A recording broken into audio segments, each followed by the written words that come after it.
You guys were back. All 52 podcasts. Sean, Javon. I don't know how to really intro this. It's cold. It's cold in a lot of the United States, and it's not meant for what I'm supposed to be. I'm a warm blooded cat. Javon, what's good, man? I'm cooling. Quite literally because it's 15 degrees up here. So Nasty.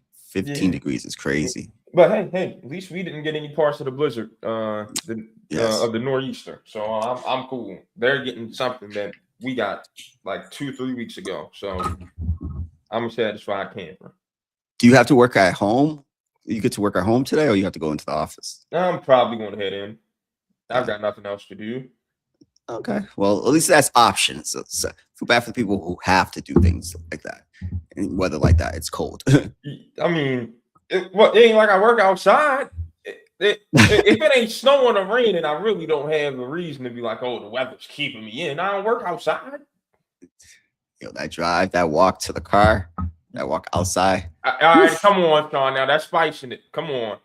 I'm just being honest here. Everybody was like, yo, you did live in Boston for like 40 something years of your life. Right, like you act New like you're York. new to the cold. I know, man, but just something about that nice weather just makes me happy, more energetic. It just anything below 50, I just can't. I'm not a big fan of. 40. I'm right. I've been living. I'm gonna be all right, but it's just me complaining today. It's cold here too, so I can't complain. I'm just complaining. Just venting today. Like KD. Yeah, clearly. Great transition by me. Great. Great segue. Is that what they call it in TV terms? Segue? They call it a segue, yeah, man. Kevin Durant's burner. Let's see what I can remember from this. Devin Booker and Frank Vogel were two dictators like Stalin and Mussolini. When the Suns lost, it was KD's team, but when they won, it was Book's team. Yeah, that sounds like playing with LeBron, don't it? You win, he gets all the credit. You lose, you get all the blame. Yeah. Yes. Westbrook, the triple-double something addict. Merchant addict or something like that. He had a lot. And you could tell it was real because he didn't want to talk about it in the media. And, he didn't talk about it. Okay. Oh, no. And the Rockets vibes just when he came out there giving the high fives that first game back, yeah, that let me know. That's his for real. Yo, why would you want Kevin Durant on your team right now? I'm looking it up while you talk. I was gonna you go first and I'll go with it afterwards. Like, I mean, does he lead you to a championship? No. Has he ever been a leader? No, he's not. No. Does he get you to a conference final? No. Are you talking about outside of Golden State? Yeah. Okay, no. Does he bring you headaches? Yes. Why would you want him? Well, they say the squeeze is not worth the juice sometimes. Is that the phrase? And I think so. I think his energy, like Kevin Durant, you almost probably close to a billion. Like it just seems like he's just not happy. And everybody's happiness is their own. Like they have to define happiness or joy. But clearly, and I'm reading it, he says, "I'm not here to get into Twitter nonsense. My teammates know what it is. We've been locked in the whole time." It's just like, Booker said, "I don't know. I was just with him All-Star Weekend. Nothing was said about it. You don't know what's true and what's not nowadays." Like, for people to not like, I haven't heard any of his teammates or read anywhere that anyone came out and be like, "Nah, that's not his character." But people know his history. That's the most alarming thing. Yeah, like we know your history, and you've done this before. You called out Steve Kerr. It was a couple years ago, right? And so I just don't like I think he was talking about Kyrie on that thing. It's just a bad teammate. Listen, is he a great player? Yes. Is he a top 15 player? Yes. But like this, he's just not the guy I want to lead my team. Look at in Houston. We're talking about the Rockets. They were the second seed last year, but they played with more grit. There's more toughness. There's more. I know they lost Fred VanVleet, but it's just they just don't have that same grit about them. They don't have that toughness. And I think he's the leader. He's the best player on that team. So it reflects leadership. It reflects the culture of that team. And it just doesn't seem like clicking. And I love Ime. I think Ime is one of the best coaches in the league. And I love the culture he brings. It just seems like it's not clicking. And I think when you calling out Sengun, when you're saying all these things, it's like, come on, man, you're 37 years old. Like you got like maybe 3-4 more years in the That's league. what Just my enjoy issue it. is. Kevin Durant's damn near 40 and still hasn't grown up. Yeah. Like what yo, we talked about this a couple weeks ago on the podcast. Yayo, Ja Rule, Uncle Murder acting crazy in the 40s. Speaking of Ti which, 50 did you now. see my Instagram note this morning? Oh no, let me pull it up. What was it? Yeah, I bet you Tony Yayo responds to Ti before 50 Cent does. I just don't remember. Oh no, that's the NBA thing. Yo, 50's not gonna respond. He's gonna just crack jokes. Let Like me look at it right now. I don't That Yayo responds before 50. like yeah, Ti. Yeah, somebody needs to go at 50 because the whole G Unit is just corny to me. I don't care what none of the New Yorkers got to say about the G Unit is corny. But yeah, go ahead. My fault. I ain't even. Yeah, no. But it's just like you're 50. You guys you're almost 40 years old. You're supposed to be the leader. You're supposed to be the elder statesman. These guys are looking at you to lead them to the next level.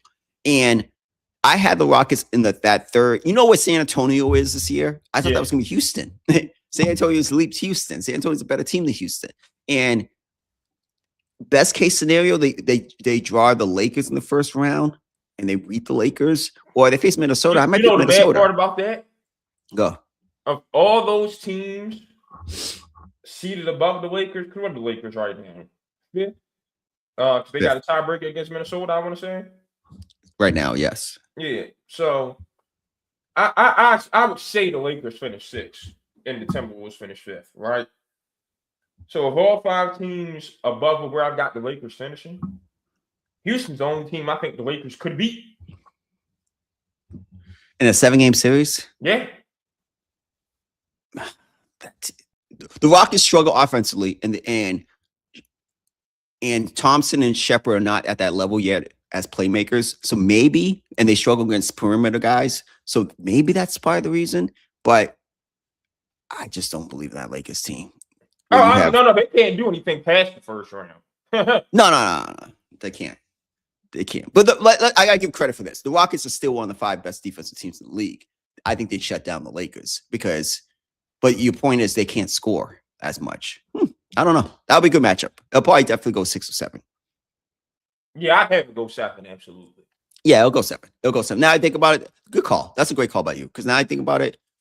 Ooh, yeah, that's probably the Lakers' most favorable matchup. They can't beat Minnesota. And yeah. And that last year. Yeah, they can't beat Minnesota. I'm taking Minnesota. And I think Minnesota over Houston right now, too. Yeah. In a postseason series. It's just a disappointing year in Houston. And I don't know if the change is traded Sengun in the offseason, getting Giannis next to KD. I don't want that either. I don't know. And you gave him an extension. Giannis is damaged goods now. He's got that. Like, I just don't. And I don't want both those personalities in the same locker room. That's what I'm saying. It just doesn't make sense. Like, I don't know. But if that's how he feels about people, I read this book called The 4 Agreements, man. And it says, don't take anything personal. That's one of my favorite chapters. And the reason it says in that book, someone usually pushes their insecurities on you. And so if someone calls you ugly, there's a part of their life that is ugly, what they feel about themselves, right? Like you're pushing your insecurities on you. So it really helped me not to take things personal. Born in July, I could be very petty too, a little bit, like 50 in a sense, like because we're Kansas. But I realized I was like, oh, Sean, you can't take everything personal because maybe you don't know what's going on in that person's life. And if you could live free from those thoughts, then that's person. So if I'm any of these people, this is a history and a pattern of Kevin Durant. I'm like, there's something. Money can't mask everything. We know that. There's people who have millions and billions of dollars and take their lives. Money can't mask everything. So there's something with you that maybe you're not happy with your legacy, maybe something personal. There's something personal going on with KD that you always had to vent with burn on his legacy. Yeah, that's probably what it is. He's just never grown up, and he's never had anyone around him to tell him he's wrong or let him grow up. I mean, we saw his mom on national television, for Christ's sakes, when he left for the Warriors. Leave my baby alone. He ain't do nothing for him. Yeah, exactly. She went on a rampage during that period of time. But yeah, it's that fact now. Like I think maybe it's his legacy. Maybe he's mad. He's not looked at as one of the guys. Like if you had to look up at this generation, past generation, LeBron and Steph are above him. Like let's call it spade. Steph. And Kawhi. That was a good debate. If you guys want to debate that. I ain't debating it because I don't. You know how I feel about Kawhi in those titles, like in that title in Toronto. It is what it is. It is what it is. Because I still don't think they beat Kevin Durant healthy, and then Clay got hurt, and Clay was going crazy in Game 6. I think they do. Because I hate how everyone wants to give the Warriors that excuse for that finals. But no one wants to give the Spurs that excuse for Zaza taking Kawhi out. We just have seemed to forgotten that and brushed that under the rug. I'm not going for it. That is a legitimate ring by Kawhi Leonard. So you think this? And we talked about this before, but I have to always ask: you think the Spurs would have beat the Warriors that year? They were beating them by 25. The Spurs won 60-something games that year and had the Warriors number. Was that game one? The Warriors that year. I vividly remember, Sean. Because I think the first game in that series might have been on a weekend. It might have been a Sunday game. I remember that Friday going to school, sitting at the breakfast table. I said, whoever wins game 1 is winning this series because it's going to go 7. And I think it's going to be the Spurs. They come out, they're up 25 when Kawhi gets hurt. They were going to beat the Warriors that year. That ain't hindsight. I just told y'all what I thought in real time. And I'm sticking to it. That was game 1. I've seen Michael Jordan and the Bulls lose game 1 and still win the series.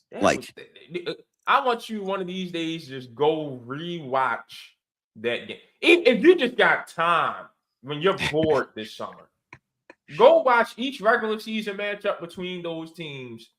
Yes, they did dominate them. And then go watch game 1. You're going to say to yourself, damn, Ron might have a point. Spurs probably about to get them that year. The thing is, last year I remember the Knicks lost to the Pistons 3-1 in the regular season, or 4-0, and then the Pistons lost to them in the postseason. You know what I mean? Like, is that going to happen again this year? No, Pistons are going to beat the Knicks. Oh, okay. Because that's going to dock it, right? Oh, okay. Yeah. Oh, yeah, it is. Yeah. Okay, I just see right out. Yeah. All right, we'll get to that. But I'll use another analogy. Let's say right now, we're going to go to OKC next. Does the Spurs won 4 out of 5? Are they the favorites to be OKC? We'll talk about that. I would take them in the series, yes. And I got reason. I got reason for that, yes. Oof. We got to talk about that. But yeah, KD just has some things to deal with, and that's the moral of the story. Yeah, simple and plain. But yeah, the question is, are the Thunder the favorites to repeat? OKC has maintained the NBA's best record, granted, because they've played 2 more games than Detroit, so they're both at 14 losses, but OKC's at 44 wins, and Detroit's 42. But still, number 1 record in the NBA, despite Shai Gilgeous-Alexander and Jalen Williams not being available recently. Depth has shown. Jarrett McCain, Casey Wallace, Isaiah Joe, Aaron Wiggins, Kendrick Williams, all those guys still got the machine moving. So, Sean, do you think the Thunder should be the favorites to repeat? Should be the favorites, yes, because have they been healthy all year? And they still have the best record, or tie for best record in the NBA. So, yeah, it's because I have to see them healthy. I have to see Jalen Williams and SGA and Holmgren and all this depth that they have on the court. And last year, they were one machine. And that's why I thought about this more recently the other day. I was like, man, it will be hard to repeat and win multiple titles in this era because of the pace of play. Because players are playing at a faster pace. I have to give them credit for that. And there's more frequent injuries. I do think from Adam Silver, I look at the pace, see the injuries correlation, and maybe want to switch some things up, but that's another conversation for another day. But so it's really hard to repeat. Do I think if they get healthy, I'm picking them in a 7-game series? Yes. But what the caveat is, maybe you could have better intel than me about this. Denver hasn't looked good since Jokic has come back. And maybe because Jokic is getting back into it, but Denver looked like a real contender when he was healthy. They before got the to injury. figure out how to get back to what they were those first 10 games of the season. Yeah, and they're not defended. I think they're 22nd in the league in Yeah, and his return is obviously going to make you more vulnerable in the pick and roll. So defense always takes a hit when Jokic comes back. But yeah, you're right. Like, because I did not think the Warriors should have even been in the game with them on Sunday, and for Golden State to win that game by 11 is something. But hey, let's remember, Aaron Gordon is the glue that holds that defense together, and he's out. So when he comes back is when we'll know what the Nuggets really are. Okay, all right. So I put a asterisk next to them because I do think, like you said, with Gordon healthy, Jokic back in the fold, that team could beat them. They took them 7 last year when that team was the depth. The team is San Antonio. But my question is this: we even seen with OKC, the first year of getting into the grind, into a postseason series, it's really hard. We haven't seen that since maybe Magic and Shaq. No, not Magic, Shaq. Penny and Shaq, like a young team in their first playoff run getting to the finals. It's going to be hard for me to think San Antonio in their first playoff run as a team so young can get to the NBA finals. Like I would put, if I had a bet, I would put OKC and Denver over those teams. Like I don't know if they beat Denver in the second round. I don't, if healthy, just this round. But why I pick San Antonio with multiple titles over the next 10 years, probably. But for this year, I think OKC is the clear favorites. I go San Antonio because if they meet OKC, it'll be in the conference finals. Once they get those 2 series wins out the way, it's over. Jitters are gone. All right, let's go beat up on OKC like we've been doing. Shai Gilgeous hates Stephon Castle Gardner. Absolutely hates it. Yeah, Chet it's tough. Holmgren's got nothing for Victor Wembanyama. That leads you to Jalen Williams having to be your best player. Are you going to win the conference final with Jalen Williams having to be your best player? I don't think so. Now, where the question comes in for the Spurs will be, is De'Aaron Fox ready for the spotlight? He was special in that postseason against Steph and them. He had the one. Yeah. But, hey, let's see if you're ready for this team. Because it ain't like they beat the Warriors. No, they lost in 7. Yeah. So, let's see. But I don't think, again, I got to see when Aaron Gordon comes back, because I did say in the offseason that was my favorite to come out the West this year. Yeah, he did. So we'll see. But I'm not liking Jamal Murray right now. He's coming up on and I anticipate a bad second half from him for this reason alone. And I can't remember if I was saying this to you on the pod last week or on the phone with a homeboy. He was Mr. Hype before the All-Star games, proclaiming, "Oh, I'm gonna take it serious, and if the U.S. teams want to get their ass bust, then that's just what's going to be what happens. But I'm coming out here to play and compete, and boom, boom, boom." And he went out there and he tried hard, and he couldn't get anything going. And again, that's against the best players in the world. When the playoffs come, those are the guys you're seeing. Second half of the season, your most important games turn into playoff games because you're playing those guys for seeding. I don't know if I see him having some great second half. He hasn't been what we all want him to be for the past couple years now. He might be entering Michael Porter territory. Hey, Denver, you're paying for that bad contract. Is Michael Porter a bad contract or was it a bad fit? Sean, are they winning in Brooklyn? No. But he's the same thing as Mikal Bridges. Anybody gets their numbers in Brooklyn, that's not going to make me change my mind. It's a bad contract. Well, he could have been doing exactly what he's doing now. Could have been doing exactly what he's doing now and chose to be a corner sitter. That's on him. No, it's on the organization and on him, because at the end of the day, like, what are they getting from Cam Johnson? The same thing plus more defense on a cheaper deal. Okay, but I'm just saying, because he won a title like that. I'd rather have this version of Michael Porter with more ball handling skills and more responsibilities than this Cam Johnson. That team would be. He didn't want to do that in Denver. That's the point. Is it he didn't want to do it? They told him, hey, we have these two guys. You're going to be in the corner. Nah, man, I ain't trying to hear that. All that time Jamal Murray was out, did he ever step up to become that guy? Good point. Good point. No. Good point. Good point. So I no, he doesn't get that excuse. Well, that's an indictment on Mike Malone as well, because he was the coach, and you're the one who's supposed to be like, hey, you should be the secondary guy. When Jamal and Jokic are taking breaks, it's your team. You go score. He should have been a borderline. He's playing like a borderline all-star this year. If he was on that Denver team with this, they'll be right there with OKC ceiling wise to me. If he was playing like this, he would have had to come off the bench because Michael Porter's shot selection is terrible, and you cannot have his missed threes lead the long rebounds and get you out in transition on a team with Nikola Jokic. You're going to get blown out the water. But also let's be real. When you play more in a structured system that's dedicated to winning, there's gonna be certain shots you can't take and you can take. He's playing in Brooklyn.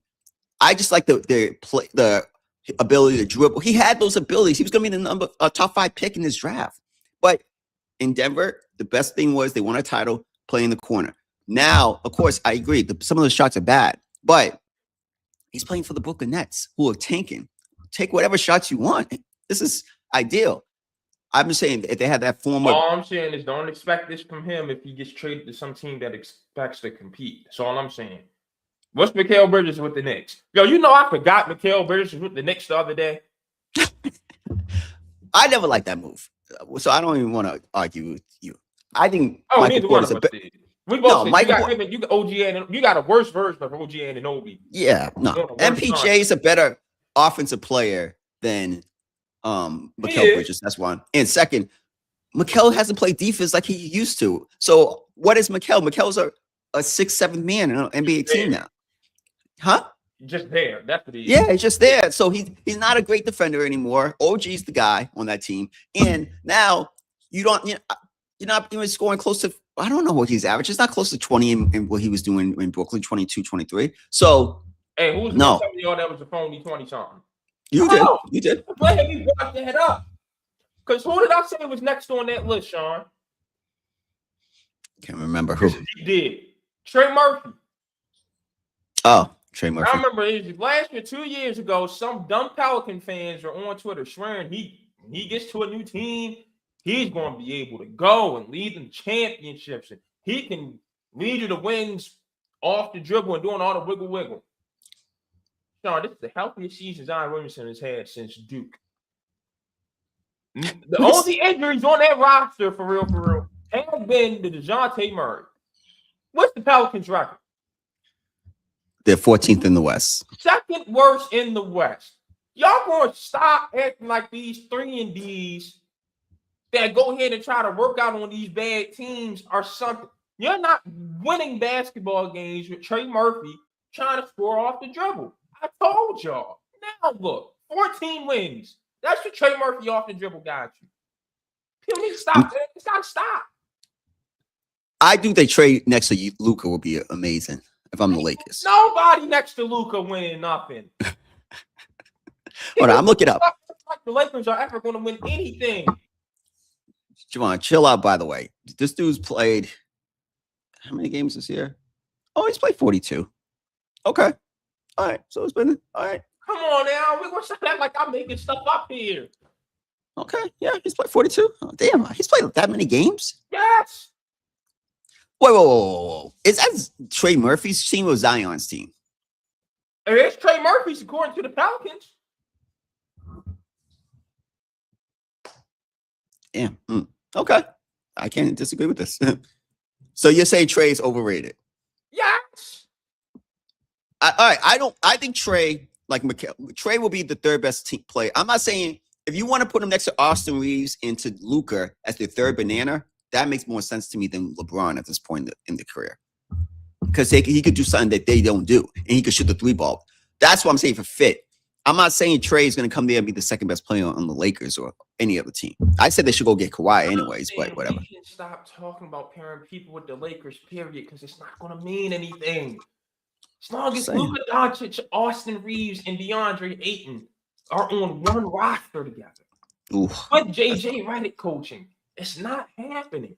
As That's long as ugly. Luka Doncic is on a roster, you're not winning the championship. As long as Austin Reeves is on a roster, you're not winning the championship. As long as DeAndre Ayton is on a roster, you're not winning the championship. As long as JJ Redick is a head coach, you're not winning the championship. Stop. So you're saying if they sign, they I'm trade? saying neither one of them will ever win a championship in their careers. Simple and plain. You don't have to ask any more questions. I'm Okay, simple as plain well. as that. That right there. Nothing additional. It's crazy because a year ago everybody was happy that they got Luka. Now it's just like we don't love Luka anymore. I'm not saying I said that I want to see him with the right pieces around him again. I'm not saying Luka could win a title. I want to see him with the right pieces again. What are the right pieces around Luka? I want to know. What Dallas had. Dallas had the perfect pieces around him, and they went to the finals. That was the perfect pieces. So you got to have 3 defenders who can't get their own, and one other guy Yeah. to get the ball out of his hands. That's your best version of Luka. And you just got to hope and pray you have the right matchup You in the got to final. build all that around him to win. That ain't a winning player. But let's say this. If you had that Dallas team, I'm going to say this Dallas was 2 years ago, and they got out of this West, which they wouldn't, but they did. They would not get out of this West. No, they wouldn't get out of this West, but they did. There'll be any. Boston was the best team that year, and Boston could have been into back-to-back finals if Chase and Tatum didn't get hurt, even though the Knicks were going to go up 3-1. But anyways, that Mavericks team will win an NBA title against any of these teams, against any of the East teams this year. If Tatum comes back, I'm seeing something different. True. If Tatum comes back, the Celtics are going to come out the East. I'm saying it. The Celtics will come out the East. They won't win the title this year, but they'll come out the East. Actually, they could be Denver. I think them to come out the East, period. Without Tatum? I think Tatum's what makes him a championship contender. I think without him, they come out the East. Who can I trust? And we're going to talk about the Pistons and Knicks, but damn, that's a big statement. I don't think so. Yeah. Well, listen, it's not on the docket, so I'll say it. I don't like to agree with like a lot of these guys, these pundits, but Jaylen Brown, because SGA and Jokic probably gonna phase out and not make the 65 game rule. I'm taking Jaylen Brown over Cade Cunningham for MVP, and I know it's just because the defense. If he's not first team all defense, I'll break it down simple as this for you. Kenny Smith said it Saturday night. There's only 2 guys in the NBA right now that can give you 30 and hold you to under 20, and that's Kawhi and Jaylen Brown. Yeah, I take him over Kawhi. Kawhi is playing at a high level defensively again. Actually, ooh, I want to see Kawhi in LA next year with the Lakers. I'm just gonna keep putting that into existence, speaking that to existence. But Kawhi, Jaylen Brown, top 5 in opponents' defensive field goal percentage allowed, and giving you almost 30 points a game. That's the MVP. If those 2 guys don't, even if those 2 guys are in the race, the conversation needs to be more about Cade and Jaylen Brown. They need to be in the conversation more. Those 2 guys will win because people love them, but the conversation should include those 2 guys. Let's just make sure we all understand. If they all meet the threshold for games played, Cade Cunningham, Jaylen Brown, Kawhi Leonard, Victor Wembanyama should be unanimous first team selections. I don't care who the 5th is; those 4 should be unanimous first team selections. Over SGA and Jokic? Jokic can be the 5th. Over SGA? Yeah, sure you can go to 17. He's going to get so many more first teams by the time his career is done. Come on, I hate when people do that, yo. And he's going to defend the champion. Damn. And hey, listen. It's something about the vulnerability that the Thunder had this year that makes me say I'm fine dropping him to the 2nd team. So right now, if everybody's healthy though, who's your MVP? Jaylen Brown, just because the Clippers haven't won enough games. Yeah, Kawhi would definitely be an MVP if they kept their team. He'd get second in my voting though. Like they're going to make the play in. So yeah, I think I'm thinking even Jokic was the clear favorite before he got hurt in the SGA. But the way that those teams have and SGA being hurt and how Jokic has looked, Jaylen Brown's my favorite right now to be the MVP. Yeah. I gotta be honest. He'll be my favorite, and it'll be good because he's definitely outspoken. He'll say what's on his mind. It's gonna put the voters to a test because he ain't just one of those Hey, cookie cutter that guys. is I'm gonna say this right here. Jaylen Brown, that's a real Brown. Oh, Not that absolutely. fake, not that fake ass LeBron James that'll show you a book cover and then defend everything that book preached against. Yeah, no, I agree. If they get to the second seed, yeah, he's my MVP this year. What's next, Sean? So the ball's in your court. So the Ravens are pushing Lamar Jackson for a contract extension and attend the OTAs. The offensive coordinator, I forgot his name, but his last name is Doyle, came out and was kind of urging like a subtle push for Lamar to join OTAs, which he hasn't done, I think, last 6-7 years. What's your thoughts about this? And there was nothing subtle about it. The Ravens are being straightforward with Lamar Jackson. They're not coddling him this offseason. Sean, what was the main reason during the season that I said I want Brian Flores with the Ravens? Because the toughness. Because I said the way he used to talk to Tua, that's the kick in the ass Lamar Jackson needs. Good point. They have come around. Tua was soft for it. Tua was soft. Yeah, and they have come around to realizing that Lamar Jackson does need a kick in the ass. And we're going to find out if he's soft or not this offseason. Yeah, hey, you saying you want to win so much, then get this extension done before the start of the new year and bring your ass to OTAs. It shouldn't even have to be a public reprimand to tell you to come to OTAs in the first season of a new offensive coordinator. How many years has he not plays for the first time in his career? Which is dangerous, but how many years has he not done OTAs? Lamar Jackson is notorious for not coming to OTAs. That is his thing. Why? He just likes to be in Miami? He doesn't want to come up there? Yeah.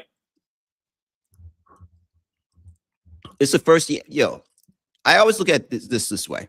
Kobe Bryant was the smartest guy in sports history. He saw a blueprint. I saw an interview with Ron Harper and his sons, and he was like, when I got to the Lakers, he asked me 1,000 questions about Mike. 1,000 questions about Mike. Who else said that? Who? Chris Hodges and Gary Payton and Phil Jackson. Oh, really? All of them say the same thing. Ask mad questions about Mike. So my thing is with the Tom Brady's the GOAT. Some people might say Patrick, but universally it's Tom Brady, right? He didn't miss OTAs for 16 years until him and Belichick had that falling out. But he already had 5 world championships by then.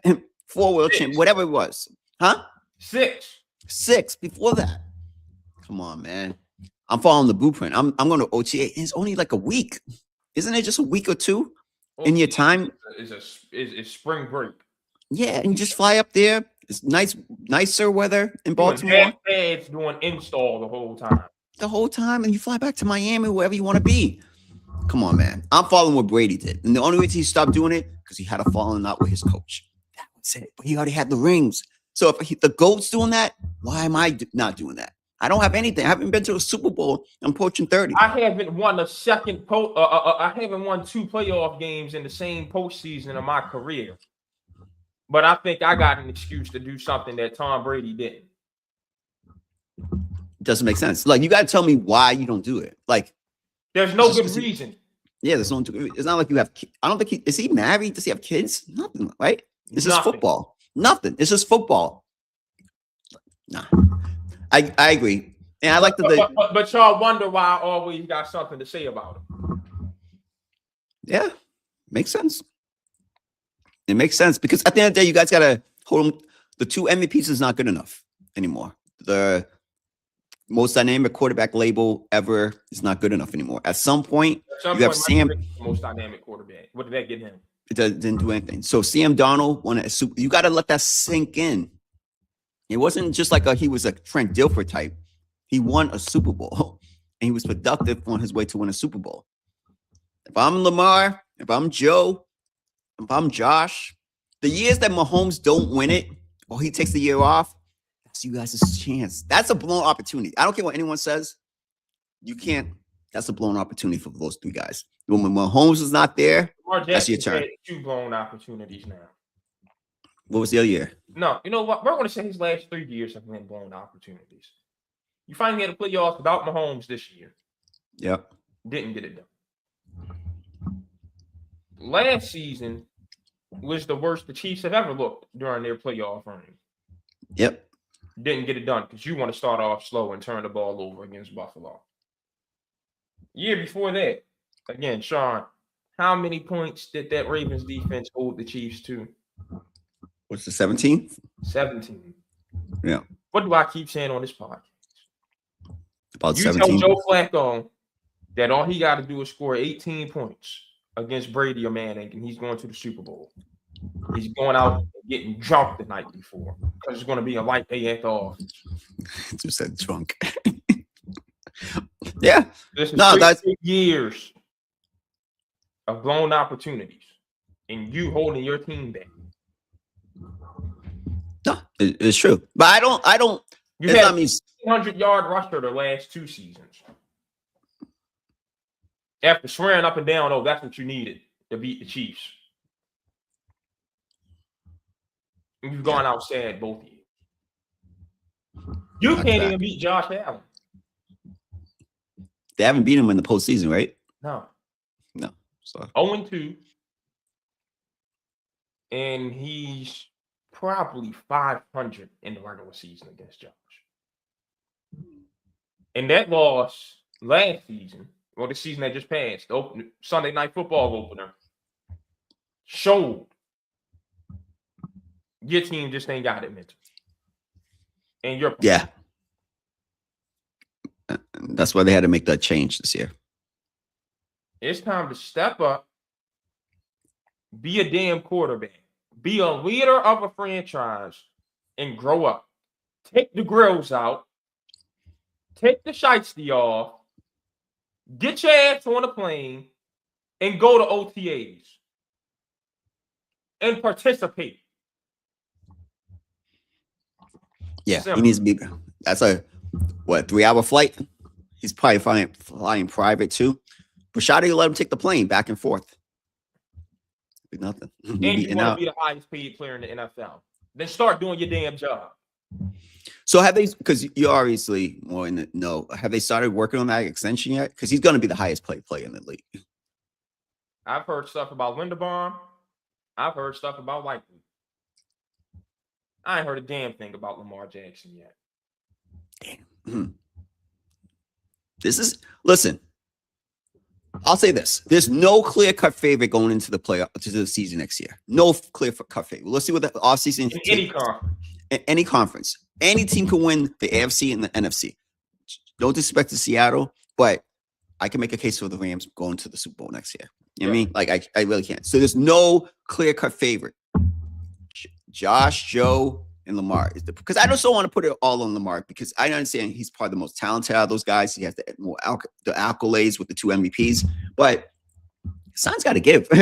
At some point, they're all three approaching 30.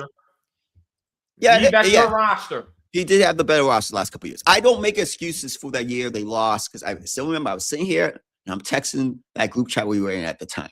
Like, he thinks he's Tom Brady when there was running lanes. Yeah. You got to do whatever you want to win that game, and that was a blown opportunity. And he made the selfish decision. I'm going to prove to the media, that I can win the big game with my arm. Instead of going out there and winning the damn game. That's one of the most selfish performances I've seen in my life. And I also don't think Todd Monk can help them a lot with some of the play calls, but it is what it is. So I do agree. I think about it, more should be on Lamar because he's had the better rosters and you have the 2 MVPs. So if you had to rank them, Lamar 1, Josh 2nd, and then Joe last. Because Joe, the injuries are the injuries. He got to be healthy. That's 1. But damn, that defense was trash the last 2 years. That's putting faith in that. I know what you're gonna say. They signed Higgins, but at some point you got to hit as an organization draft wise, like the Eagles did with that young side of the football of the defensive side of the football field, and they were able to pay all those offensive guys. You got to be able to hit. You got to put. If you're going to invest in this way, you have to hit in this way. I'm not mad at this. They have the 10th pick in this draft this year. Every pick where I would pick this year will be defense. I'm not mad at that play. Go all in on one side of the football and be young on the other side. Could work. Young defense don't win you championships. The Eagles defense was young. They won the Super Bowl 2 years ago. How many veterans do they have on that team? Who was the playmaker? Bradbury was a vet. But who was the key? Vet. DeJean? Vet. No. Who was the defense makers? No. Jalen Carter was you gotta have some senior leadership in that room, Sean. You could have senior, but your playmakers and best players, those were not the veteran guys. That's fine, but I need to see some senior leadership in that starting lineup too. That's my point. That's fine. Go get those cheap guys. Get them on the cheap. But you got to hit on the draft. Caleb Downs, if you get him with the 10th pick, he needs to be one of the 3 best players on your defense next year. Yeah, because you ain't no business letting Jesse Bates walk in the first place. Exactly. So go get the veterans. I'm not knocking it. But the playmakers and the best players was those 2 quarterbacks. Well, even if I do hit on the draft, I can't keep them. Because I got my quarterback going to ownership, pay my receivers whatever they want. No. If I'm ownership, yo, Patrick just gave us back 43. Joe can do that. Joe's making these quarterbacks. I never feel bad for them in the sense. Joe could make a lot of money off the field. Like Joe's good. And it's not he's losing money. He's just converting it into a signing bonus. Go to them and be like, hey, how can we make this work? I want to win. I need to win. And that's all you do. And the division's is up for grabs because we don't know what Justin Mintz is going to do in Baltimore. I don't know what Pittsburgh's going to do with Mike McCarthy. The division's up to grab. The Bengals have enough offensive weapons to win the division. They just need 4 or 5 different playmakers on the defense. They could win that division. That's all I'm going to say. That's it.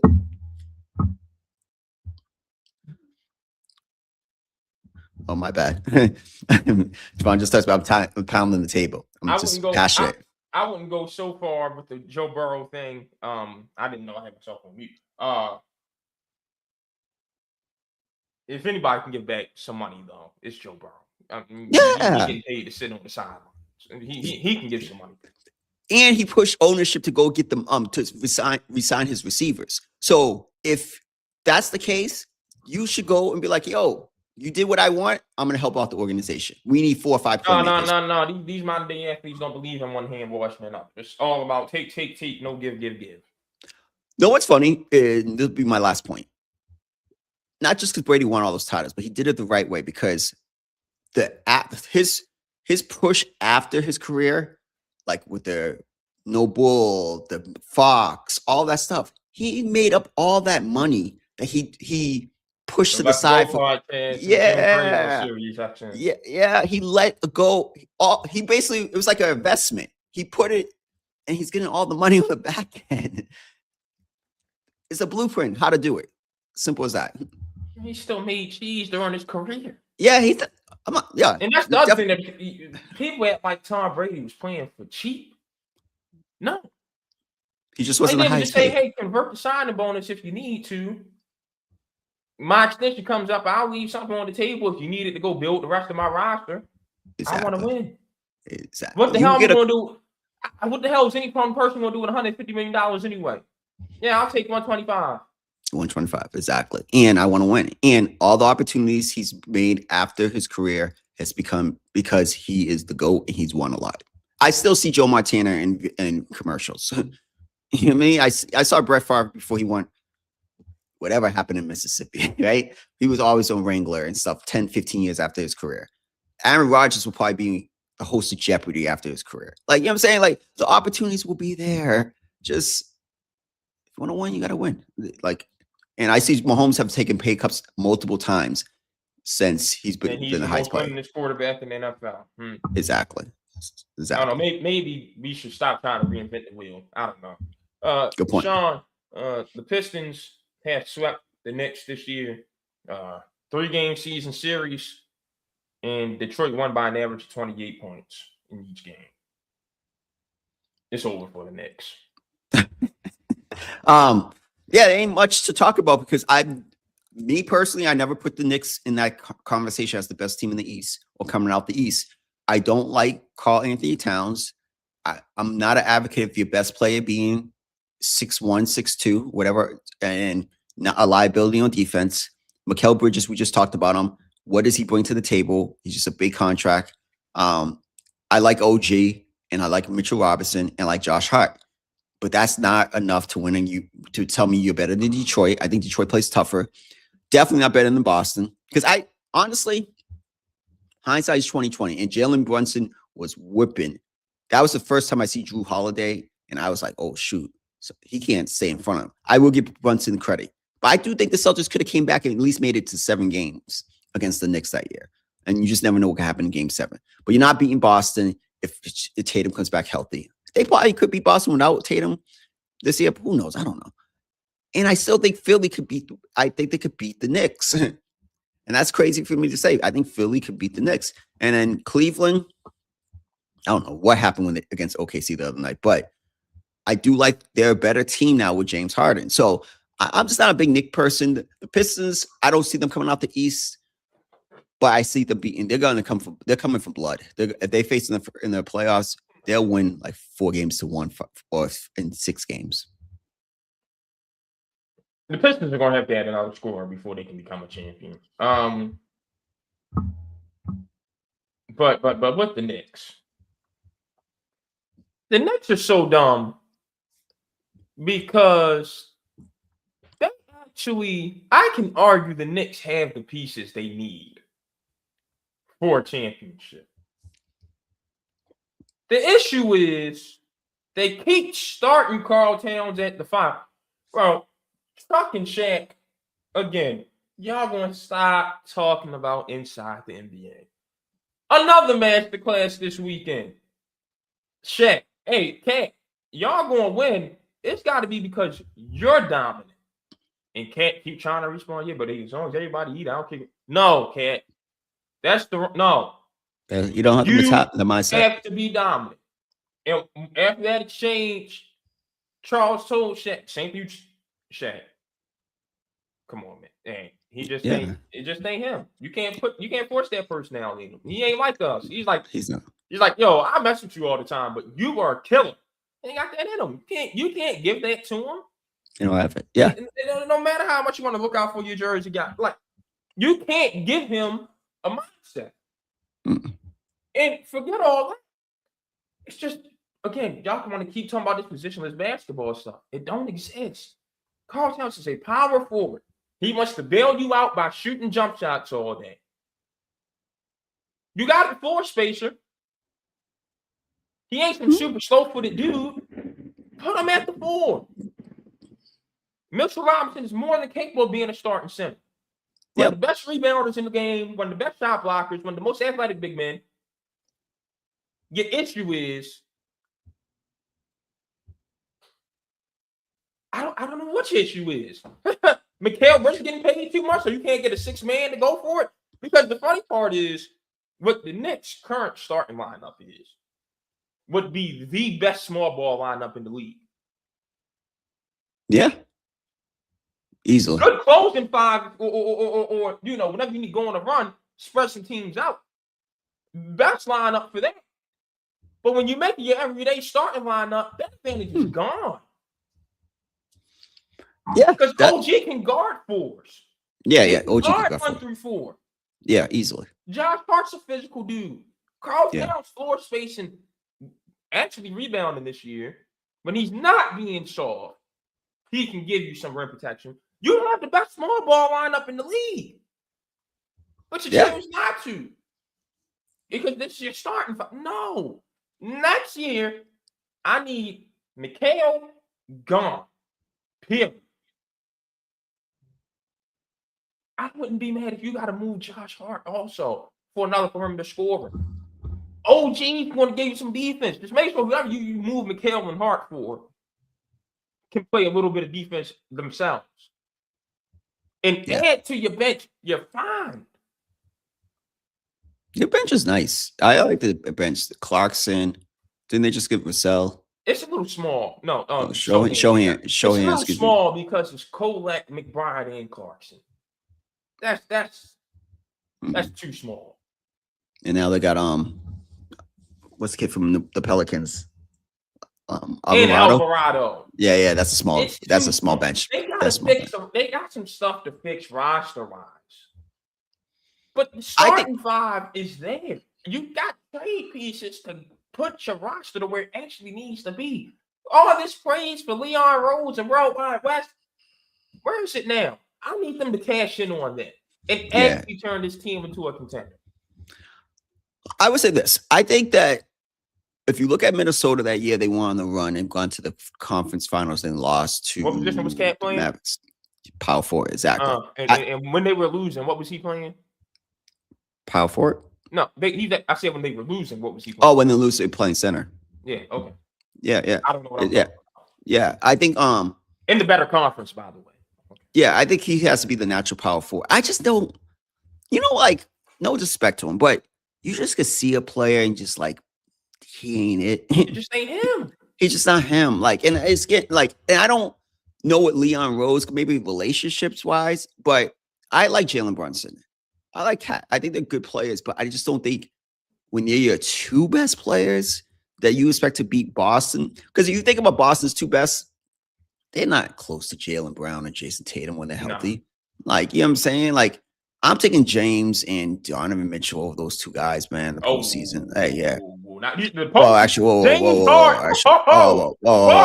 my bad. That's blasphemous. My bad. Let me take that back. I'll take Jalen. Yeah, James in the regular season, I'm taking those two, but in the postseason, no. And I like Maxey and Embiid over them. Who else is in the postseason? Oh my. Okay, you want to roll today? No, I'm taking Embiid. It's just health wise. Embiid produces, but and I think Indiana would be a better team when a complete team. Like, I'd rather have Siakam and Halliburton. You put them out the playoffs 2 straight years. Yeah, I would take Siakam and Halliburton over those guys. So, yeah, I just don't think those are your two best players. I was sitting, it was on my mind all week because I misspoke. I don't know why I said Zubac to the Celtics last week when I clearly meant Vucevic. Vucevic. Okay. Damn, that was playing on your mind all weekend. Yeah, I'm sitting here like, yo, I said that this week. They know what I meant, but yeah, my fault. Yeah. But yeah, I just don't. I don't know, man. I just don't believe in the Knicks, and I'm not a big fan of Mike Brown. I'm just not a Knicks guy. I gotta be honest. I'm just not a big fan of this version of the Knicks, and I don't know how to fix it. I don't know if Giannis fixes it. But am I wrong by thinking that the best player on your team cannot be 6'2" or below? I just don't believe in that. And Brunson's no bigger than 6'2". If they can play some defense, it's not a problem. Like Steph. Steph plays defense. I heard someone say Chris Paul said that. I don't think your leading scorer can be 6'2". Unless you're Steph. Unless you're Steph and you can play off the ball. Yes. But your best scorer cannot be 6'2" and on the ball all the time. Yeah. And I don't believe can't defend. That can't happen. Yeah. That's too much of a liability. It's never been played that way. Exactly. At least Isaiah played defense. It was a culture back then. He had to play some defense. First of all, Isaiah didn't have to be your leading scorer. Joe Dumars was there. That's number one. And number two, yeah, like you said, he would pick up your ball handler at the point of attack. Exactly. And if they wound up putting Dumars on the dude, then Isaiah was going to give the 2-guard a long day either way. Yeah. Because everybody makes the comparison, and they always bring up Isaiah and maybe Nate Archibald, but it's different times.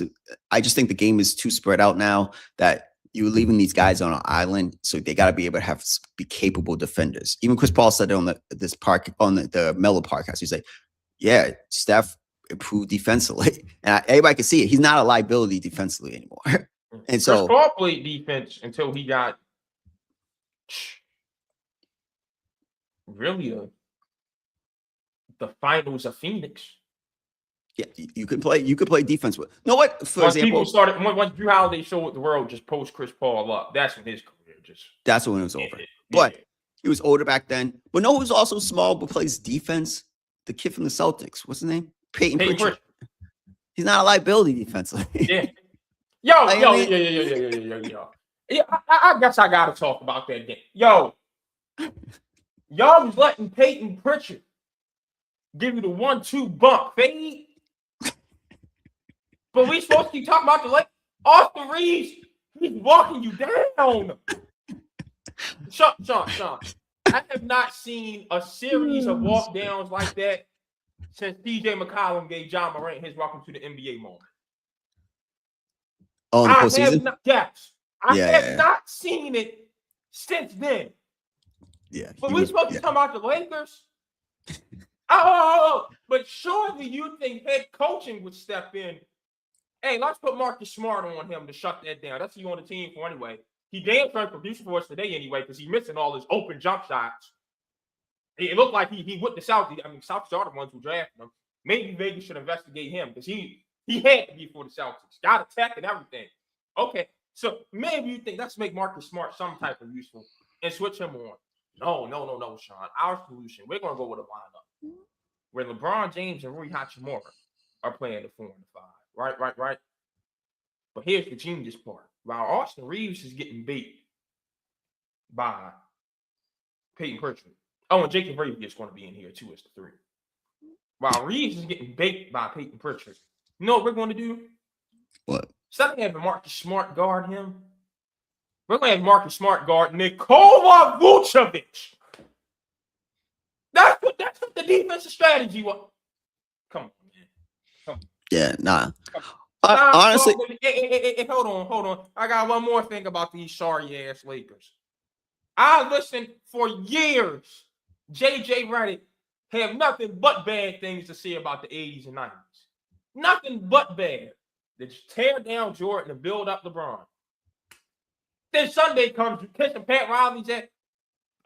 Pat Riley's Lakers started the NBA. You can split the NBA into 2 different starting points. You can either say pre-merger and post-merger, or pre-showtime and post-showtime. Huh? No, you don't get to do that. You've been hating on it for so long, but now that Pat's in the building, you ain't going to be a top 4 seed. You're going to have another sorry-ass playoff exit. All right, I kissed some ass to get this job. I'm going to kiss some ass to keep this job. Yeah, Pat Riley, man, 80s was great. Brought in the new era of basketball. Shut this sorry ass up. Can't stand it. I do have to say this. How come y'all lose on every important occasion? Yeah. First game after Kobe died. Lose. LeBron breaks the all-time scoring record. Lose. Statue for Pat Riley on national television at home. Sunday at that.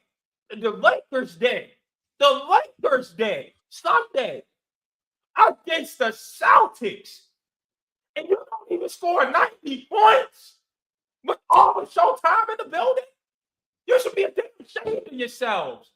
Don't nobody on that team, in that organization, that coaching staff know what it means to be a Laker or deserve to wear that purple and gold. It's ridiculous. And one of them got the characteristics of a 17-time champion. You see, Jerome was telling me don't pound the table. Now he's passionate. I get it. But listen, I do have to say this. Pat did say something positive about JJ. He sees a little of himself, like reminiscent of the young JJ. I don't see it. He said it. He said it. He just said that's it, Pat. No, that's what he said. That's what he said. That is, Sean. I'll tell you what. All right, here we go. Right. What else was Pat going to say in the press conference? Pat still works for another organization, so I don't know. What else was he going to say in the press conference? Not sure. They're there for your jersey retirement. It's a happy occasion. You want the Lakers to do well. You going to go up there and crap on JJ, or you going to endorse him? Yeah. All this time, it's going to be an endorsement. Sean, I'm working on a story right now. I'm going to ask questions in a press conference. I'm going to get completely different answers than what I'm getting from them same people off the record. Yeah, good point. Good point. No, I trust me. What you say in public is a public perception you're out there. Pat Riley's comments don't mean a damn thing. No, I think about when you say that, I think about Tiger Woods when the image he crafted when he was younger, and then all that came falling apart. It's like, man, this guy was just a. But that's how life is. But that girl beat the hell out of Tiger with them golf clubs. Yeah, Tiger was. Yeah, that's the image. I'll never forget. He was black and blue for real. Woo, had the missing tooth. Woo. Yeah, that German girl, Russian chick did not play. But yeah, I don't. Regarding the Lakers, I don't see anything sustainable. They got to figure it out this summer. Big summer for the Lakers, though. But regarding the East, the Knicks, just not there. Just not there yet. Sean, this one's gonna piss you off. I already know. You get mad talking boxing these days anyway. Floyd Mayweather is returning. We all knew about the exhibition against Mike Tyson. But he's like actually coming out of retirement now at the age 49. And we're getting a rematch of him and Manny Pacquiao. For context, folks, I've been getting emails for the past month of Manny's promotion trying to get me out to cover his son's fight sometime soon up here. And Kermel Moulton's supposed to be on the card too. Manny Pacquiao's son is a professional boxer. And they talk about a rematch. Go ahead. Nah, this ain't it. Are we gonna watch? Absolutely. We watched Jake Paul beat up on Mike. Yeah, I still damn Mike. I just don't know how people do this. I really believe in going out on grace or going out on top. But anyways, so we're gonna watch the fight. It's gonna make money, absolutely. So two things could be certain. Two things could be true about this situation.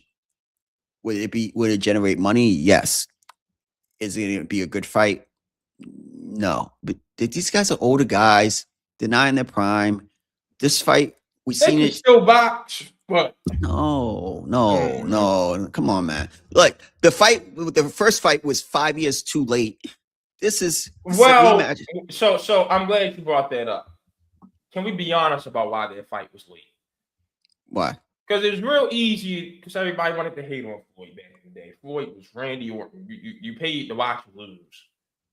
But let's be honest. Floyd was right in the land that fight. All Manny had to do was give his blood test and his piss test. That's it. That's all Manny had to do, and that fight would have been made. And he wouldn't do it. Why? Manny was on the roids, Sean. Come on. Manny was on the roids. That brother kept moving up and up in weight class and still knocking people up. Manny was on the roid. What happened to Roy when he kept moving up and up and up? He slowed down. He started getting his ass knocked out. Yeah. Manny kept moving up and was still knocking people out. Come on. Floyd said, I want a blood test and a pitch test so we can get this thing going. And Manny wouldn't do it. He had to wait till he stopped doing this stuff to finally take the fight with Floyd. Listen, was it you? Someone told me, or is it Monday? No, I was out with someone and we were talking about this came through the wire and we were talking about it. And they're like, Floyd spends a lot of money that and 50 Cent said something. We're talking about 50 twice on the show, but that Floyd always is nearly going broke. So maybe he's gonna get 100 M's from this fight, 150 million. I ain't mad about it. It's just, is it gonna be a good fight, man? You know boxing more than me. Is it gonna be a good fight? I'm about to see if Pacquiao gets the knockout. That's because Floyd still got all his defense and all that, but we all know Floyd's got bad hands. And at 49, can you take a punch the way you used to? Like, if you get caught, can you take a punch the way you used to be able to? And another thing, why is Mike fighting Floyd, man? It's the money. It's a money grab. Yeah, we know. Like, we're gonna watch it because that I'm not watching. I didn't watch the NBA. I said I wasn't gonna watch the All-Star game, but I did. So I'm not. Just because you ain't staying on me, and I told you I wasn't watching Saturday night, and I lived up to it. So I ain't got that problem over here. But why you not watching that fight? But you're gonna watch the other fight. Bro, Floyd was a career-long welterweight. Mike was a career-long heavyweight. At some point, it's too much of a gimmick. I ain't watching that. Yeah, you know what I'll do, Sean? Because I pay for ESPN Unlimited. I get it free through my cable subscriber, and I get Peacock for free through my cable subscriber, and I think I get Netflix for free. Or I pay for either one. Either way, I got all three. So you know what I'm gonna do that night? Instead of watching Floyd versus Mike Tyson, I'll just go back and watch Floyd versus the Big Show at WrestleMania. The same damn thing. I'd rather watch that than Floyd and Mike Tyson. Man, I don't even know. No, what's funny? Boxing has turned into a clown show with these exhibitions. And I But let's get it. not It's a act money like the grab. exhibitions are the sport. We get plenty of good fights. Like boxing's actually on the return, right? We Good get point. plenty of good fights on a monthly or bi-monthly basis these days. Let's not reduce the sport simply to the The exhibition. exhibitions. But the biggest fights are the exhibitions with Paul and Floyd and stuff. They're gonna bring in the most ratings. You think Mike and Floyd are both not walking away with at least 50 million each? Oh, them boys. Come on. Listen, you No, can you follow them to the bank that night. You gonna make some money. I just tell yeah, yeah.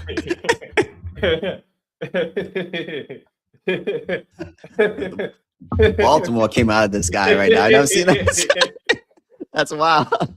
That's a real statement, right? But none of these guys right now who are fighting, I understand you're saying, are pulling 100 million, 50 million, 100 each. Like it's rare nowadays in these type of. But those guys still have to cash out. Was the B side against Canelo. Yeah, Exactly. They ain't pulling. Canelo could probably do it, but a lot of people ain't doing it. no, I'm with you. All right, Sean. This is one very near and dear to your heart. Adam Silver is apparently going to start dishing out tanking punishments. How do you want to see teams penalized for tanking? Well, first of all, Adam Silver is soft, because people been doing this for the last couple of years. So it's like now you want to do it. I don't knock any of the teams for doing what they're doing because they're playing by the. It's like the steroid era in baseball. I never get mad at the players because Major League Baseball allowed it, and they all made a lot of money, a lot of ratings, and valuations of teams went up. Right. So, and you incentivize losing in the NBA. The more lottery balls you can get more generational players. So that's one. Two, like I said, just reverse engineer it and just have wins start counting towards the end of the year. That's it. That's the simple way to keep playing. I would never forget last year I wanted to watch the Atlanta Hawks versus Utah Jazz. My friend was in town. And that's a nasty game to go watch. Ooh. Oh, that was a nasty game. Isaiah Collier and Filipowski, he played the first half. And these guys are first or second year players at the time. I think, and they sit out the second half. And I'm like, whatever. We just want for the experience, whatever. But that's disgusting, right? And I blessed enough to go to more games. What happened about the family who goes to the game once a year to see stuff like that? That's not good basketball. So just reverse engineer it. These players and these teams don't care about that. No, and that's the problem. That's a problem because if a family of four, what happened if a kid looks up to Ace Bailey or wants to see Ace? Ace was his favorite player, and he goes and he sees him for a quarter or not even playing just because of tanking reasons. Like that's unfair. The ticket prices don't lower because Ace is playing or not. Those ticket prices are set.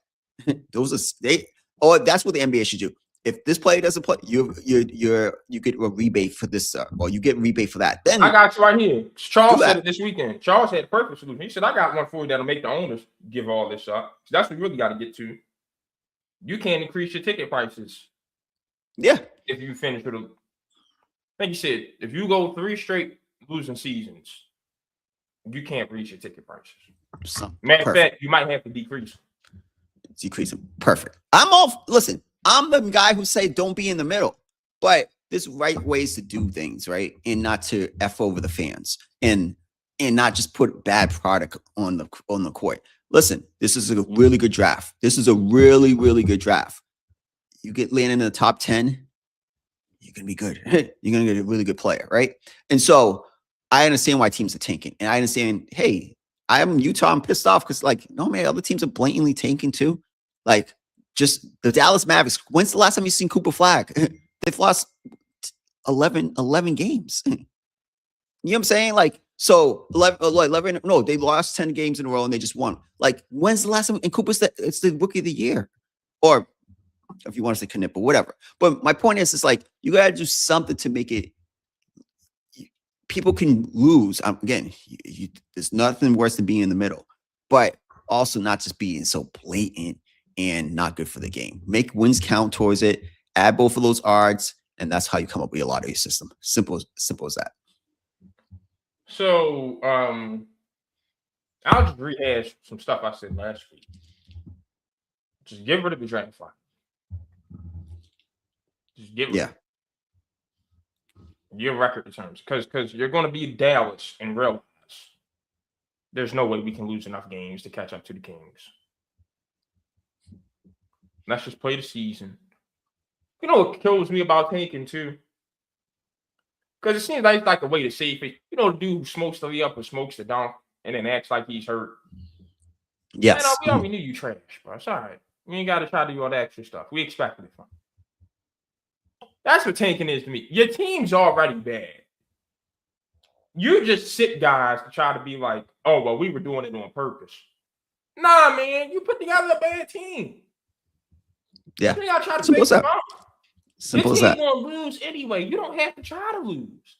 So get rid of the lottery to speed that up. If you're going to keep it, it don't need to be the top 14 picks. It can be the top 5, and everybody gets one ping pong ball. Good point. Simple as that. So you choose between those two options. Chuck is those 2 generous 3 years in a row. For me, you can't raise your ticket prices after a losing season. Period. I like that. I like that narrative. And I just see some of those, like if you're in the top 3 for 3 straight years, you got to incentivize your process can't take 5 years, right? It just can't. Like, because the ticket prices don't change. Yeah, but I think all of this like fixes that problem just as a result of these new rules. new rules, implementation, all that. So that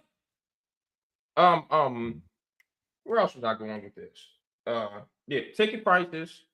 Oh, injury report. Rest cannot be a reason a player doesn't play. Yes. Rest cannot be put on Yes. the injury report. Yes. Yes. You got to show me, like it has to be a body part, and then you have to be able to submit physical evidence, either MRI or an X-ray, to the league office. Yes. Good point. That proves that is the affliction that player is dealing with. Good point. Great point, actually. The only time rest would be acceptable is a back-to-back. And only one game can that player be classified for rest. And to you sweet-ass players like LeBron James that like to play the easy game of the back-to-back and sit the hardest one. Nah, we ain't doing that. Yeah. If you got a back-to-back and it's one game against the losing team and one game against the winning team, yeah, if you're going to use rest, the rest has to be against the losing team. I'll be implemented. I would love that.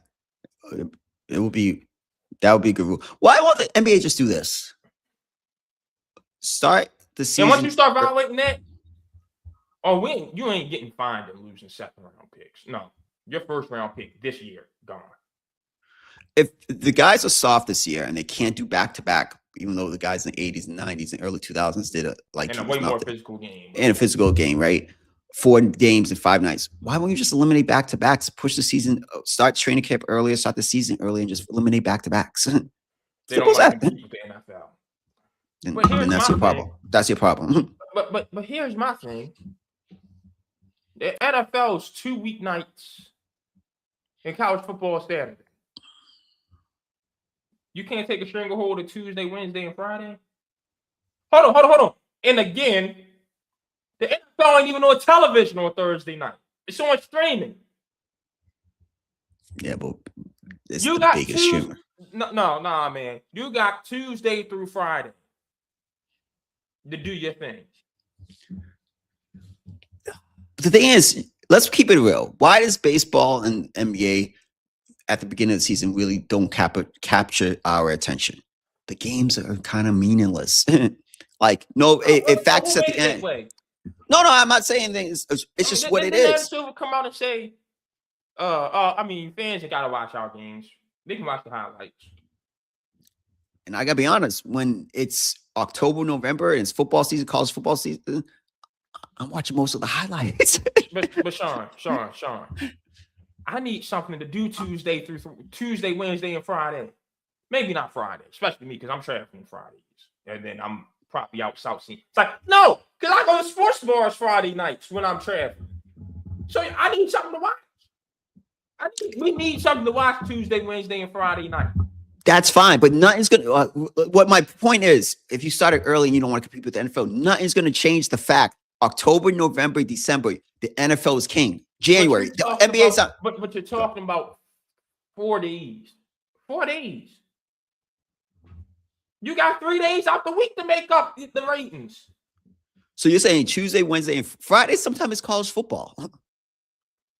If you're afraid to compete with the one game Fox has on Friday night, which is never 2 top 25s matched up, but come on, it's always either 2 mediocre teams or a good team whooping on a bad team. If you're afraid to compete with that, I don't know what to tell you. I'm just saying it's insignificant either way, because as fan bases, the most NBA coverage or college basketball coverage starts after the NFL season. I'm seeing ESPN first take college basketball segments now. Oh, no. Hey, Sean, don't you have a direct line to your media partners? Yes. Y'all need to cover my sport, simple and plain. Okay. Ain't that what if Rob Manfred can do it to ESPN, Adam Silver can't do it to his broadcast partners? I get it, but then why did the NBA add the NBA Cup, and why am I hearing about Major League Baseball adding an in-season tournament too? Because the beginning of this, baseball doesn't need it. No, they don't need it. But the beginning of the season is a joke. It's not a joke. It just doesn't mean anything after opening night and opening week for baseball. It just, I can go catch an NBA game anytime. The reason we love college football and NFL is an urgency to week 1 to week 17 or week 18 or whatever. Do you enjoy basketball or not? I love basketball. It's my favorite sport. Do you not want to watch the sport? No. Yes or no? Do you not want to watch the sport? If you told me on Sunday nights, do I want to watch it over the NFL? No. No, I don't like the product. Sean, what 3 days? Tuesday and Wednesday night, do you want something to watch? Yes. Do you like basketball? Yes. Do you want to watch basketball? Yeah, I'll watch it on Tuesday and Wednesday. All right, so what are we talking about? Well, the problem is, my last point is, this is a business too. So they're trying to get the highest ratings, right? And I just think when you don't have to schedule your best games that early in the schedule. Okay, good point. If you do that, then we could have a different conversation. Save your best games for Sunday night on NBC and Saturday night on ABC once the football season's over. Yeah, absolutely. Yeah, all right, then that makes more sense. You can still give us something. Like put all the Memphis Kings games early in the season type of crap. Like I would do that if I was the NBA. I would figure that way out and give it a back-to-back. You know how many Saturdays and Sundays you have once football season's over with. Whatever that number is, you write down all your best matchups coming into the season, and you save those for those weeks. For those time slots. So say you got combined 16 Saturdays and Sundays once the NFL is gone. You write out all the matchups in the NBA this season, and you write out what are the best 16, and those take those 2 spots. Simple and plain. Well, I would say this last point. When I was younger, and I know this was a while ago, when NBC had the NBA coverage, I think it was Saturday or Sunday, both days. It is Sunday afternoons. Yeah, it's Sunday afternoons. I gotta be honest, and this is what I would do with the NBA, and it sounds crazy, but whatever. Michael, Shaq, Hakeem. Oh yeah, they always rotated on Sunday. Oh yeah, they were always on Sunday. I would do that. For my generation, I remember me and my pops used to talk about that because for my generation, when Saturday primetime became a thing, you saw the Spurs, the Rockets, the Thunder, the Warriors, and the Cavs every week. Exactly. That makes sense to me. That's what makes sense to me. But this rotating and sometimes you saw the Clippers, the Lakers, and the Knicks every Sunday. Exactly. Now we're talking. At Boston today, OKC. Yeah. If you tell me the best games are always going to be the best teams, we have a conversation. Yeah. But if you're saying certain Tuesday nights are going to be the Kings versus Memphis, I don't give a. No one cares.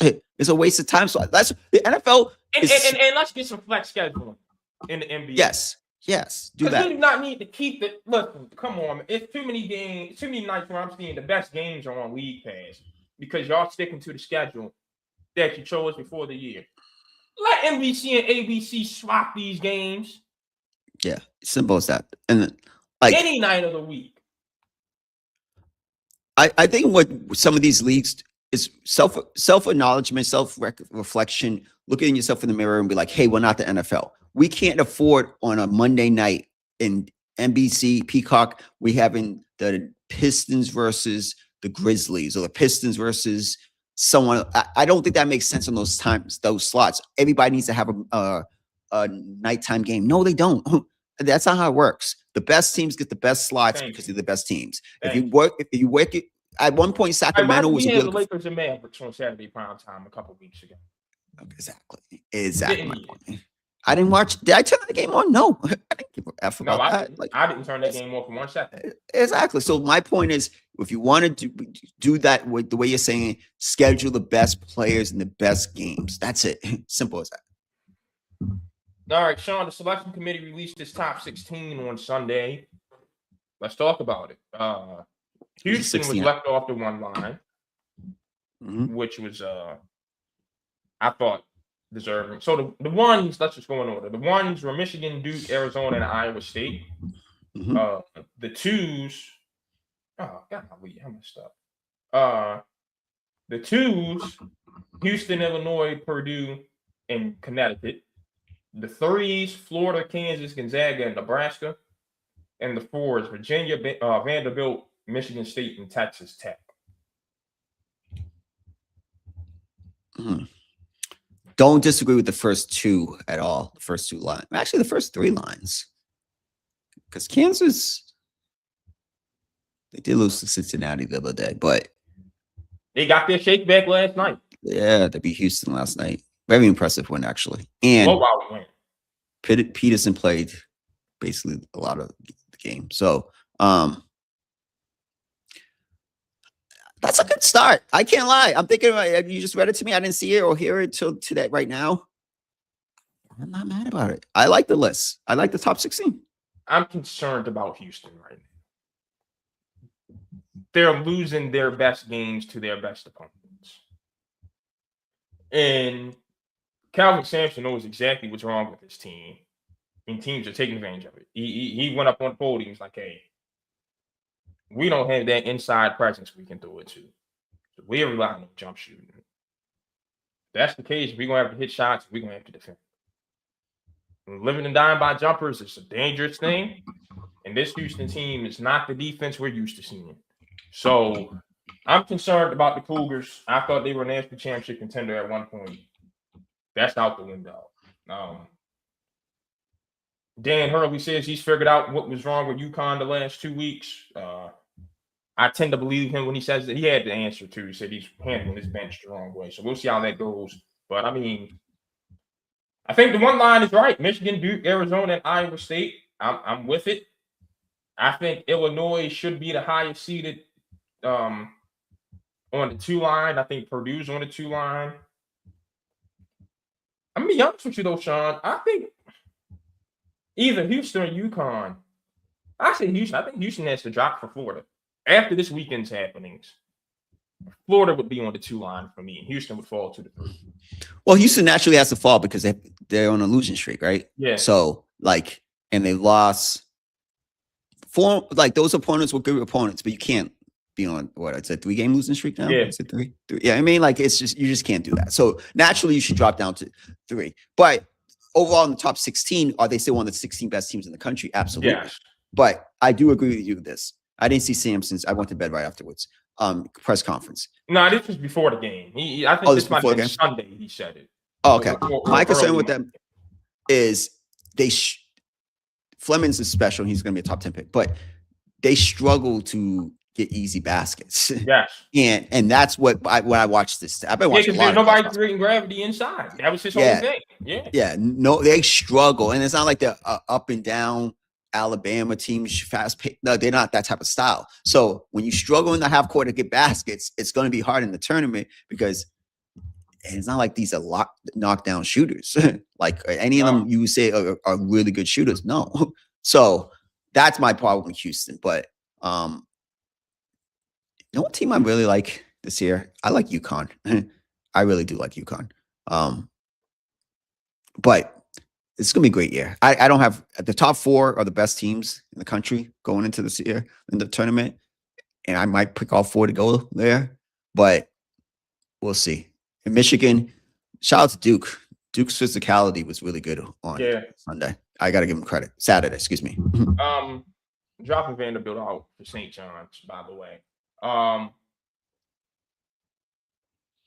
think this year I'm set up for another good bracket. Because remember last year I had like what 13 of the Sweet 16, 6 or 7 of the Elite 8, 3 of the Final 4, and the national champion. I think I'm on the way to that again.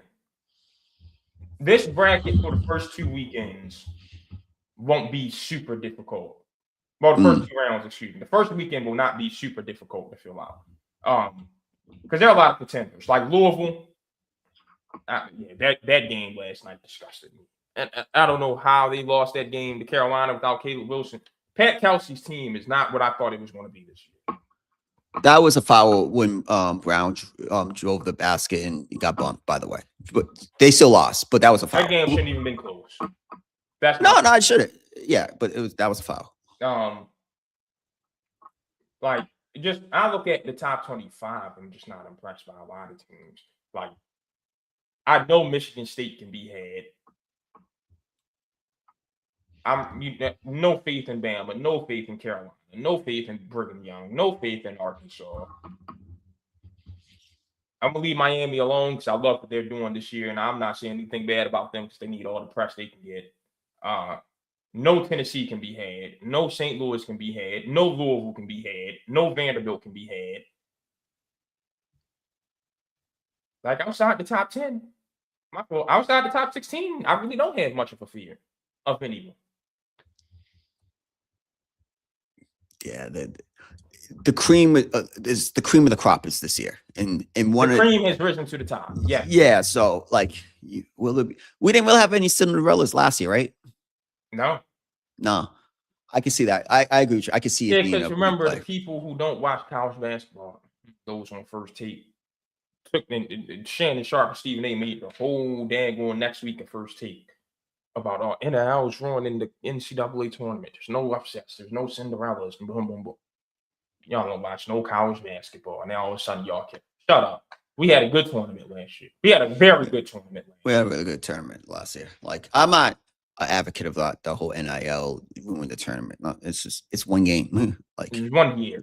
Yeah, it's 1 year. Yeah. Sean Mario Barrios got his ass rocked against Ryan Garcia this Saturday. Ryan Garcia is a world champion for the first time in his life. Welterweight champion in the WBC. And that's about team tradition to care about. And now Devin Haney's calling him out. Do you want to see that rematch?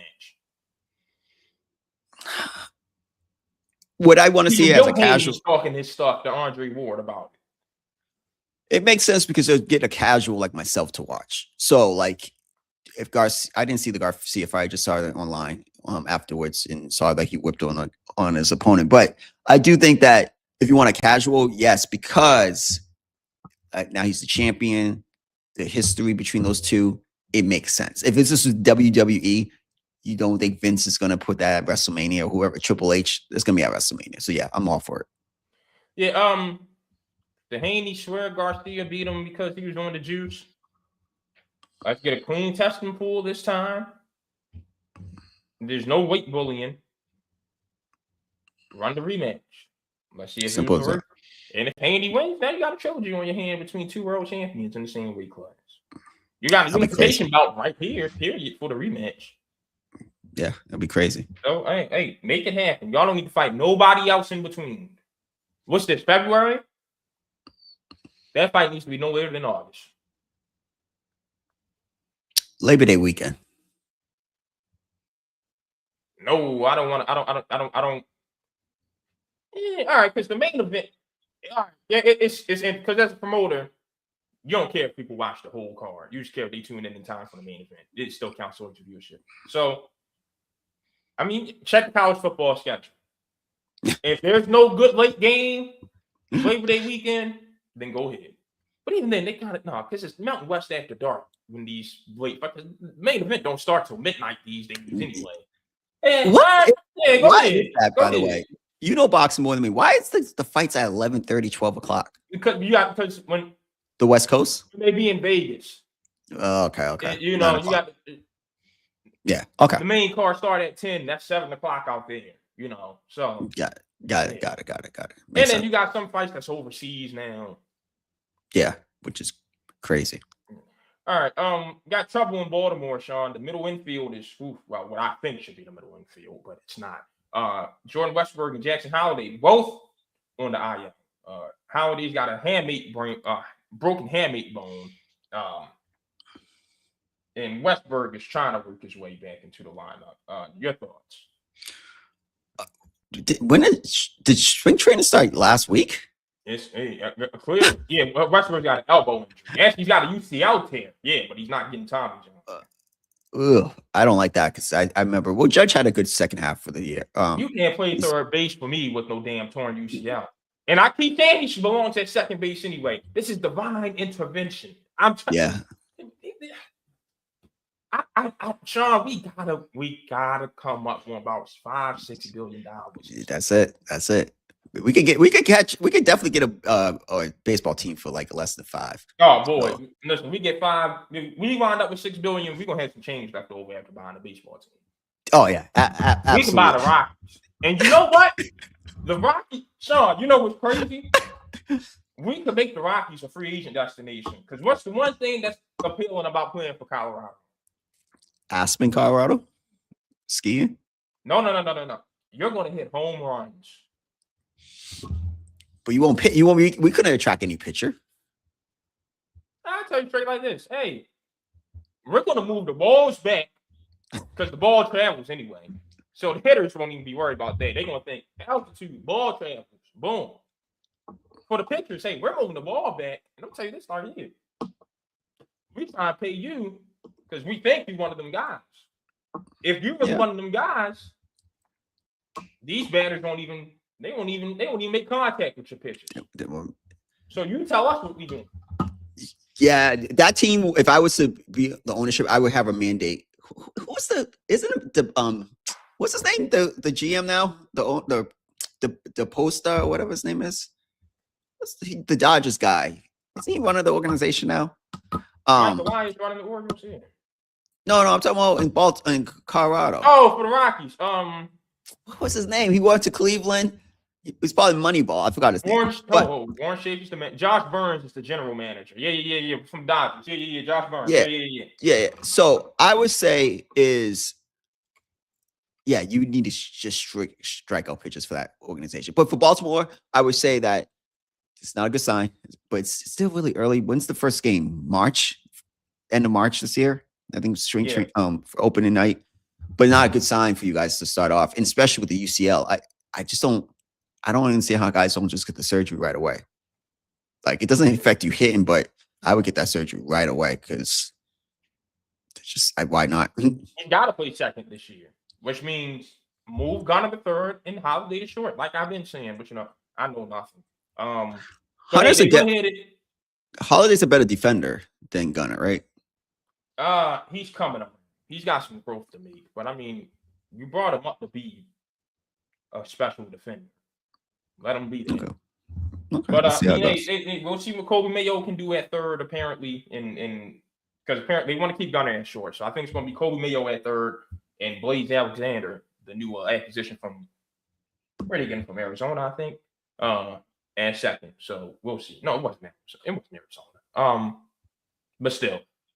Sean, there's more expansion talk. This time it's NCAA tournament. Charlie Baker wants to see the tournament expand.